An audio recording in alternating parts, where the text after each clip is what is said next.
This is Minecraft's largest army, complete with full protection for netherite armor, stacks of golden apples, and totems of undying. And this is me. And over the course of the next 24 hours, I'm going to be preparing to defeat each and every one of them. I started my journey by breaking some wood, crafting some wooden tools, and exploring a village I found near spawn. I immediately went for Big Guy, and after beating him up with my pickaxe, I grabbed his iron.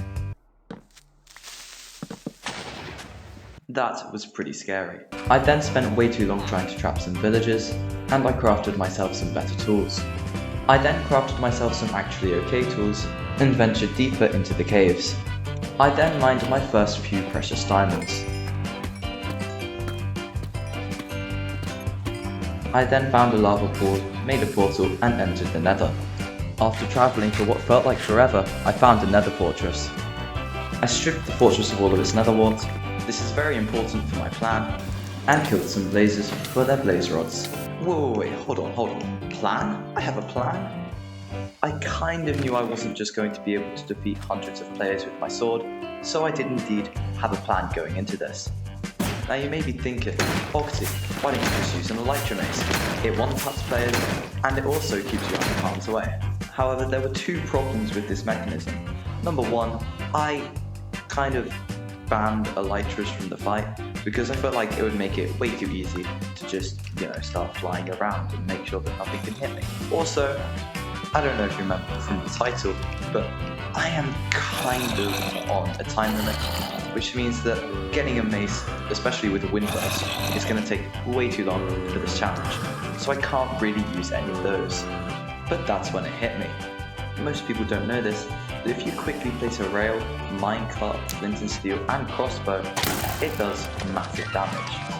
I would be able to pretty much one-shot someone. See, that did a lot of damage. With this strategy in mind, I continued my grind. Oh my god, I'm crazy. After getting way too close to dying, I decided to leave the nether. I then headed back to the village from before, where I decided to make my base. I realised I would probably need some more diamonds, so I decided to make a really big strip mine. This took way too long, I should not have spent this much time on it, but to be honest, it was kind of worth it.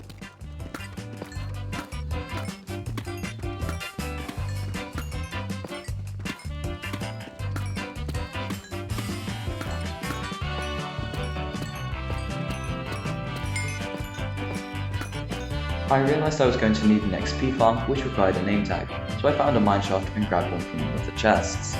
I also needed potions of infestation, so I filled up some bottles with water, made the potions, and put them into my chest. Now I know what you're probably thinking. How on earth can you organise everything? You're doing 3 things at once, and I can't even follow you. And to that I say, shh, Uncle Ox got you, okay? That happened.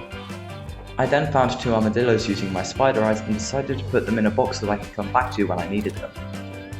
The villagers are also incredibly important to my plan, so throughout the video I will be trading with them to get different items. However, I probably won't be showing most of it because it is quite boring to watch. Just know I am doing it in the background though. Okay. I should probably fully explain what my plan is, because I vaguely touched upon it with the TNT minecarts, but you kind of don't really know much. This is more or less the kit I will be working towards. Of course, apart from the stacked carts, totems, reload kits, I won't have any of this stuff. Most of it will be replaced by TNT minecarts or miscellaneous items. I won't be having an elytra or rockets, of course, and all of my armor will have protection 4, unbreaking 3, and mending, apart from the leggings that will have blast protection 4. I will also have 2 Rego shulkers and potions so that I can deal more damage and survive longer in the fight, just in case I run out of items. I will also not be working towards powered rails because they're pretty expensive. I figured this out halfway through when I was looking through a mineshaft and couldn't find any, so I just stuck with regular rails for this. I will also not be using a spear just because I didn't use one. I went mining for obsidian for my nether portal, which is when disaster struck. I realised it would kind of suck if I died with all my stuff and couldn't get it back, so I decided to make a wireless stasis chamber. After failing multiple times to make this pretty simple contraption, it was finally ready. On the whole, I give this build a 10 out of 10, however minus 10 points because it took me so long to make. Then it also gains 10 points because it saved my life a few times. So 10 out of 10. I finished building my XP farm and decided to use it. I would highly recommend making this farm in your world, however, make sure to build it correctly, otherwise the silverfish may escape. This was a bit of a problem for me. After about 10 minutes of getting beaten up by small silverfishes, I finally killed them all and went back to my farm. I kid you not. It took me 2 hours to get fully maxed out gear. It took me 2 hours. 2 hours. That's a 1/12 of my time. I was extremely happy with what I got, but not too happy with how long it took. This was definitely the most time-consuming project of the challenge. It was at this time that I realised it was probably a good idea to beat the game, so I went to a warped forest in the Nether and decided to kill loads of Endermen for Ender pearls. Once I had enough pearls, I sprinkled some powder over them to make Eyes of Ender. These would lead me to the stronghold and help me beat the game. Like a schizophrenic person, I then threw some eyeballs into the air and decided to follow them. So far, this world had been perfect. I'd had no accidents, hadn't lost anything, and it was just going really well. I was getting everything super duper fast with no problems at all. It was pretty much perfect. However, my luck was about to be tested. I found the portal room, put the eyes in, and entered the end. For those wondering, yes, a silverfish did hit me through the portal. It was now time for me to throw hands with a dragon.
After I slimed out the dragon, I decided to take his child and head through the end gateway portal. However, something very bad was about to happen.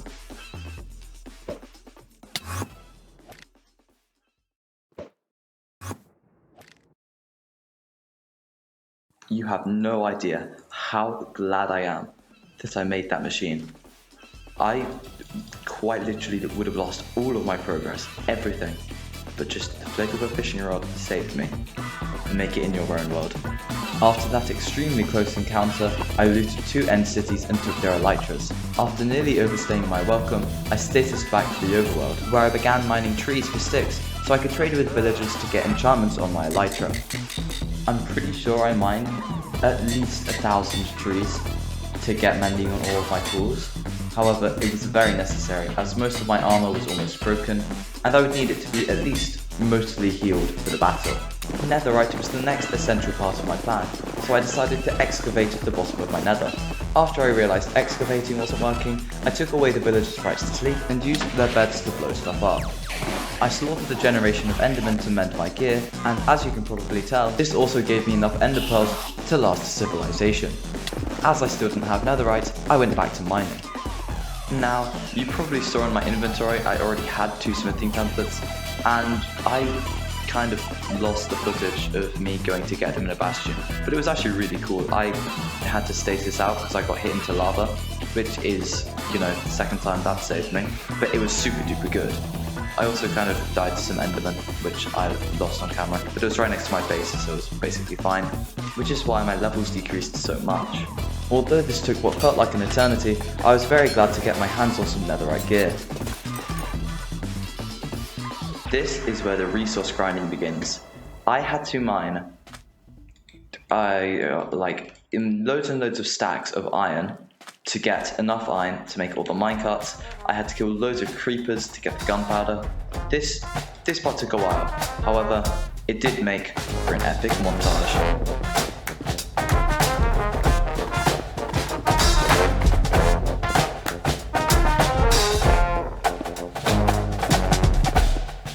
Once I'd gathered enough iron, I crafted some blast furnaces and smelted it in them. Now it was time for me to start farming creepers.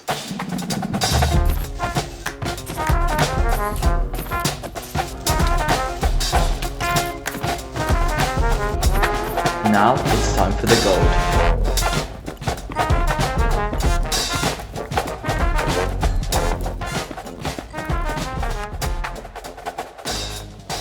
Once this multi-hour grind sesh was finished, I crafted the materials into their respective items. However, there was still one thing missing. I needed apples.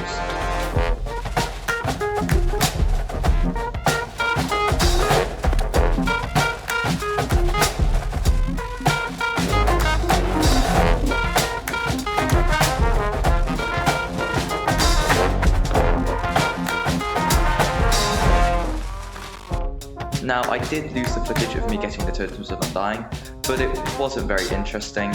I just flew for an hour until I found a wooden mansion, and then I killed some evokers, and I got 7 totems in total. This was enough for me to have enough for my kit, and just to have one in my offhand at all times. I transferred all my materials into my shulkers so I would have them ready for battle, which was when I realised something. I can't just go into war looking like, your normal soldier. Just, full normal netherite, no trims, no nothing. I can have that. So I decided to get myself some pretty unique trims. These are the trims that I always use whenever I'm in a server or in a world. I just like the way they look and I think they're pretty unique. I started off by completing the trial chamber so I could get the glow trim. This would go on my helmet and chest plate. I then went and got myself the tied armor trim. However, I kind of lost the footage of that as well, but it was pretty easy. I just killed an Elder Guardian. The final trim I got was the Dune trim. I got this by just flying around until I found a desert temple, and lucky for me, the first one I found had one inside. This then finally allowed me to complete my fully dripped out armor set. I then finalised my trades with a villager I trapped at the start of the video to finish 4 stacks of bottles of enchanting. Finally, I placed all of the gear that I was carrying into the shulker boxes, ready for what was about to happen. I had gathered all my materials, everything was on time, and I was fully prepared. This is the battle you've all been waiting for.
I hope you enjoyed this video, and if you did, consider leaving a like or subscribing, or commenting what you think I should do next.